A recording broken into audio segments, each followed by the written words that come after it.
Eu sou o Amílcar Correia e este é o P24. Os partidos podem evitar os Jobs for the Boys and Girls, mas não evitam. Acabaram-se os lobbies, as cunhas, que levaram, de resto, à constituição da atual equipa do Centro Cultural de Belém, demitida, que está exonerada, que está afastada, que está a sua presidente, está, evidentemente, a abordagem a este assalto ao poder, assalto ao CCB, que é absolutamente inadmissível nos termos em que foi realizado pelo ex-ministro da Cultura, Dr. Pedro Adão e Silva. O governo de Luís Montenegro completou ontem 9 meses em função, no mesmo dia, do último debate quinzenal do ano. Com o orçamento aprovado e com o cenário de eleições antecipadas mais longínquo, o provável é que 2025 seja sinónimo de uma nova fase política. Nestes 9 meses, o governo empenhou-se em medidas como a valorização das carreiras da função pública, o fim das manifestações de interesse, a revogação das medidas do Programa Socialista Mais Habitação ou o pacote de apoios para a comunicação social. Nesta transição governamental ficou evidente também o desejo de substituir as chefias do Estado. As missões e exonerações têm sido constantes nestes 9 meses, em particular no Ministério da Saúde. Este período de mudanças começou, recorde-se, com a demissão de Fernando Araújo do cargo de diretor executivo do SNS, em abril, e prolongou-se até ao afastamento, mais recentemente, no final de novembro, de Francisca Carneiro Fernandes, da presidência do Centro Cultural de Belém, como ouvimos no som de abertura.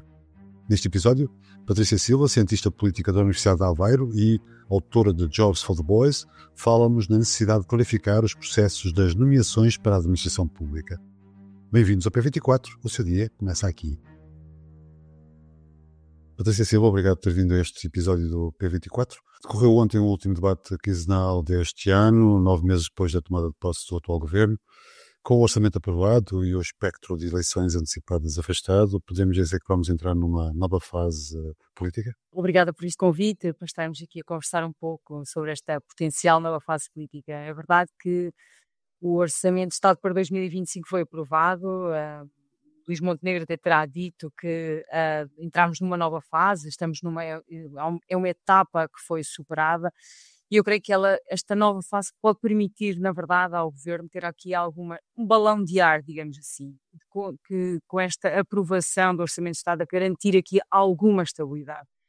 Creio, contudo, que esta estabilidade é apenas relativa, na verdade. Em primeiro lugar, porque há vários setores que têm ainda muita fragilidade e essa fragilidade está exposta e, portanto, na verdade, os partidos que estão representados no Parlamento continuarão, com certeza, a exercer alguma fiscalização sobre os setores da educação, da saúde, dos transportes, e essa fragilidade pode ser agravada pela circunstância, pela situação internacional, que também pode, como sabemos, afetar o caso português. E para além disto, temos uma situação que agora o cenário que vamos ter é o cenário do regresso às atividades parlamentares regulares, digamos assim, da Assembleia da República, com o retomar das comissões parlamentares, ou outras que estão em cima da mesa e que poderão ser aprovadas. Estas comissões parlamentares, embora nem todas possam estar associadas a este governo, elas, na verdade, podem ser politizadas, porquanto expõem, de alguma forma, as fragilidades da elite política e a forma como os cidadãos olham para a elite política como incapazes de tratar todos os cidadãos de forma idêntica. Se nós pensarmos, por exemplo, na Comissão Parlamentar de Inquérito sobre as gêmeas, do caso das gêmeas, etc. Portanto, há aqui algum fator também... algum trabalho tem de ser feito. Deve também ser referida a ideia de que no próximo ano vamos ter eleições autárquicas e está também aqui um processo de desagregação das freguesias, todo o debate de validação desse processo de desagregação novamente das freguesias. Portanto, creio que há aqui um trabalho parlamentar para ser retomado e que não é necessariamente fácil para este Executivo. Por fim, quer dizer, aprovámos o Orçamento de Estado para 2025, mas 2025 é um ano particularmente relevante, não só pela questão de no outono de 2025 termos eleições, as eleições autárquicas, elas são relevantes para os partidos e sabemos também que os partidos sentem que existe este potencial de contágio entre a arena nacional e a arena autárquica e, portanto, claro que os partidos têm aqui algum interesse também em posicionar-se ao nível nacional e isso poderá trazer também aqui algum aperto a Montenegro. E, por outro lado, é também em 2025 que termina o mandato de Mário Centeno, e, portanto, que obriga também aqui a uma intervenção maior da Assembleia da República, uma vez que é a entidade responsável por ter uma audição na eventualidade de Mário Centeno não ser reconduzido no cargo. Também isto será um tema de discórdia potencial entre os partidos. Portanto, creio que temos aqui, esta aprovação é um marco, é verdade, pode permitir ter este balão de ar, mas não creio que sinalize a existência de um ano de ampla margem de manobra para o Executivo. As missões e as exonerações também têm sido uma constante destes 9 meses do Governo e, mais recentemente, a Ministra da Cultura, Dalila Rodrigues, afastou a Presidente do Centro Cultural de Belém. Este Governo tem feito mais substituições do que os anteriores? Essa é a pergunta que os académicos e que os jornalistas têm sempre interesse em controlar quando estão a fazer essa análise, não é? E a verdade é que, infelizmente, em Portugal nós não temos mecanismos que nos permitam fazer esta avaliação. Nós não temos uma entidade, um local, um espaço onde nós possamos, de facto, controlar a existência destas nomeações. E elas podem ocorrer por tantos mecanismos que se torna muito difícil fazer este controle. Basta que nós pensemos que as nomeações podem decorrer neste regime do regime das substituições, que nesse caso, que é a nomeação em regime de substituição, e nesse caso trata-se de uma nomeação que é da exclusiva responsabilidade do membro do Executivo responsável pela pasta e não tem necessariamente de passar, por exemplo, a CRASAP, o que torna muito difícil nós termos um mapa completo, uma imagem completa dessas substituições. A consequência disso é que depois diferentes jornais, porque utilizam diferentes fontes, porque estão a conseguir controlar ou não por este regime, estamos a apresentar valores distintos. Dito isto, não sendo possível dizer que este governo em particular tem procedido a mais nomeações do que os anteriores, é possível sabermos que o padrão é este. O padrão é de que quando há uma alteração partidária no governo, o novo governo tem esta inclinação para fazer demissões e exonerações daqueles dirigentes que estão em funções. Isso é tanto mais saliente quando estamos perante um cenário de mudança de partidos no governo após um ciclo governativo particularmente longo. Estamos a falar de um ciclo em que o Partido Socialista governou durante quase 10 anos de governação e que de alguma forma cria a percepção de que há alguma ocupação também do espaço da administração pública pelo Partido Socialista, o que faz com que exista esta maior desconfiança do novo Executivo em relação às estruturas dirigentes que estavam em funções. Neste contexto em particular, no caso de Montenegro, do governo de Montenegro, há ainda um efeito adicional que não deve ser desconsiderado. É que alguns dos casos estão a ser, de facto, muito mediatizados, porque tinham sido nomeados neste último mandato de António Costa.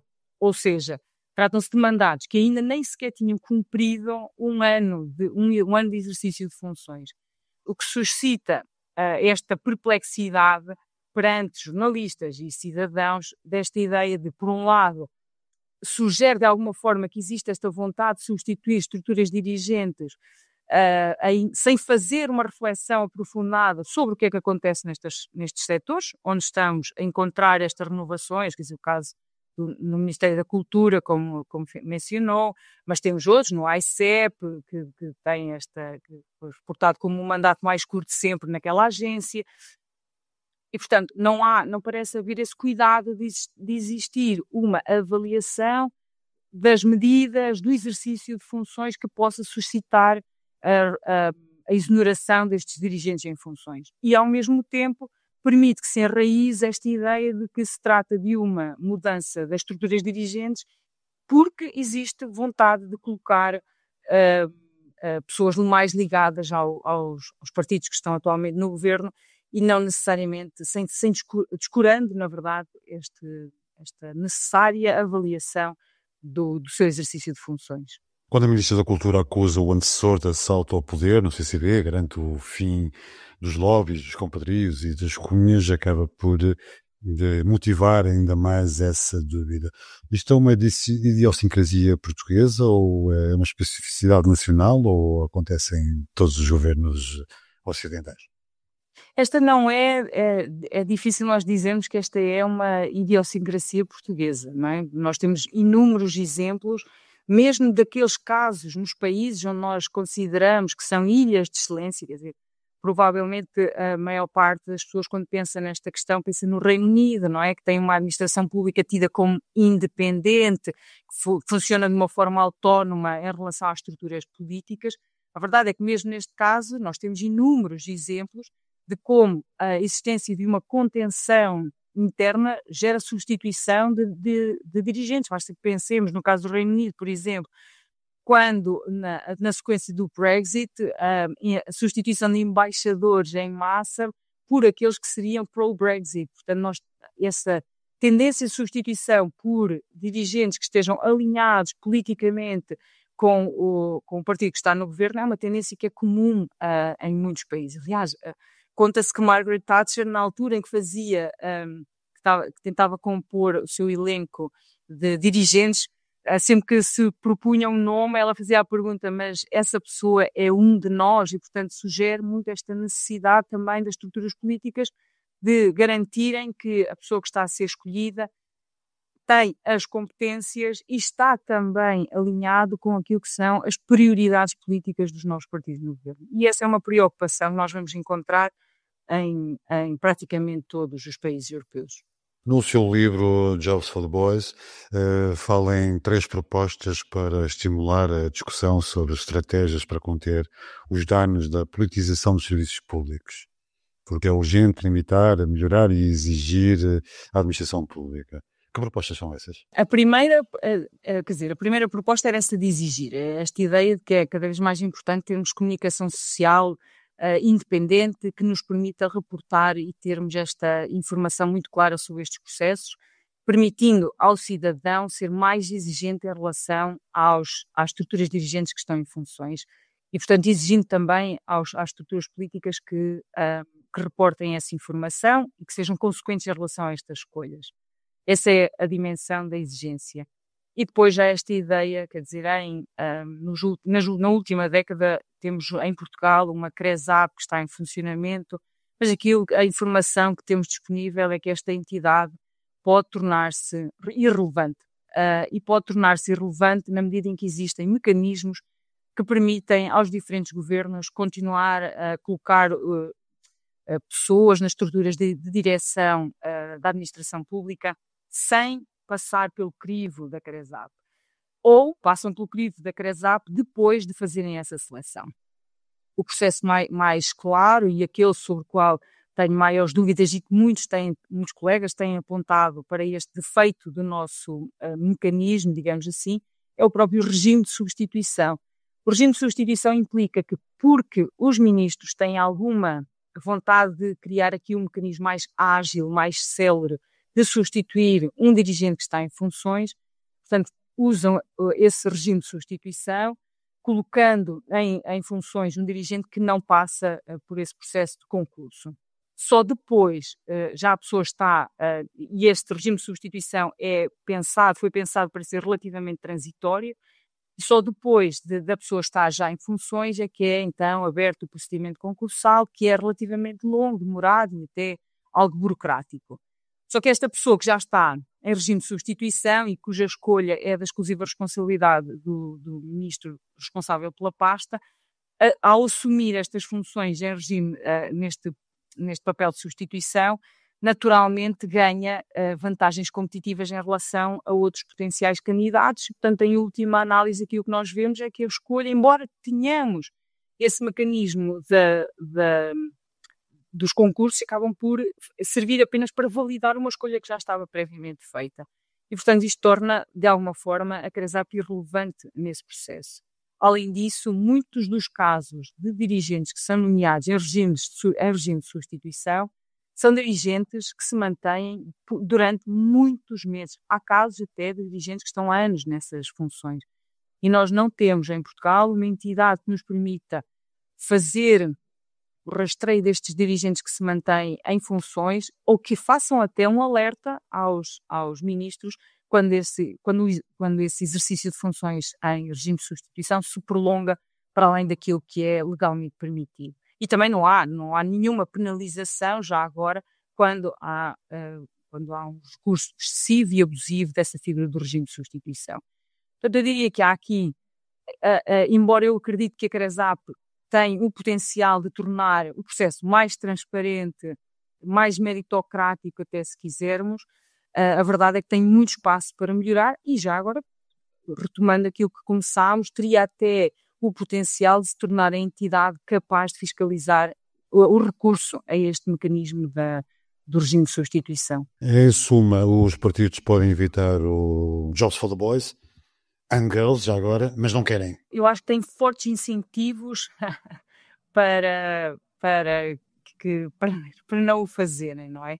Porque, na verdade, queria fazer aqui uma nota em relação a isso, que é esta ideia de que eu diria que o facto de se escolherem os Jobs for the Boys and Girls, essa expressão de alguma forma está associada à ideia de que se escolhem pessoas que estão associadas ao partido e de alguma forma que não são escolhidas pelas suas competências. Na verdade, elas podem até ter essas competências. Não estamos, a questão é que há outros mecanismos que estão aqui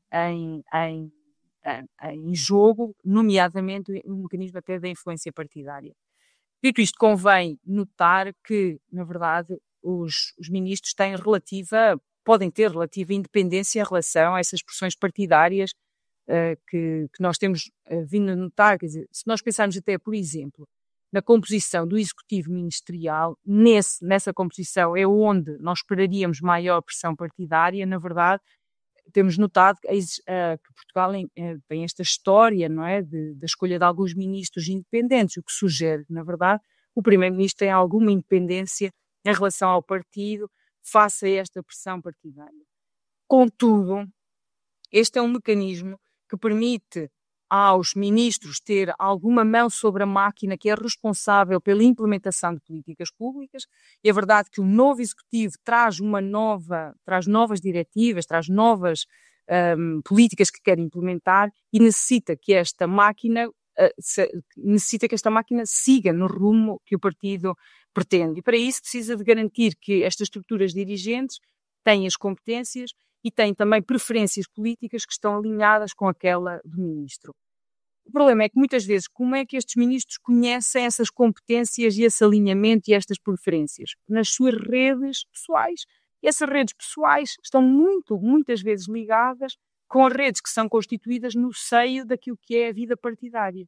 Pois há aqui essa confluência, não é? Se eu preciso de escolher alguém, vou escolher alguém em quem tenho essa confiança e sobre uma pessoa sobre a qual tenho alguma informação sobre as suas preferências, e acaba por recair uma escolha sobre membros do partido, porque essa é a rede em que o ministro se encontra inserido.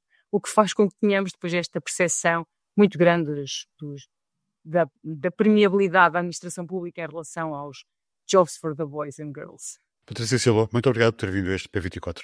Obrigada e obrigado pelo convite.